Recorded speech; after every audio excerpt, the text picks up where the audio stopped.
Meron akong 16 volts, 470 UF. Tingnan natin kung ano mangyari nito pag nabaliktad ang polarity. Meron akong supply na 12 volts. Tapos ilalagay natin dito. Ito, susuplayan ko to ng positive, yung negative.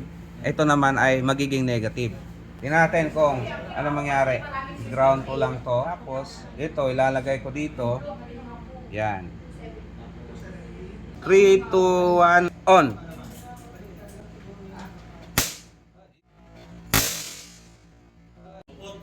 Pumutok siya. Maliit lang yung putok niya eh. Isa pa. Ito naman. 220 UF, 16 volts na capacitor.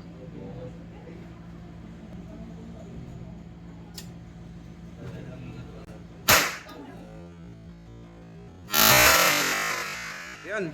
So, sabog siya. So, baliktad ang polarity. So, yun yung mangyayari pagka nagkamali ka sa polarity.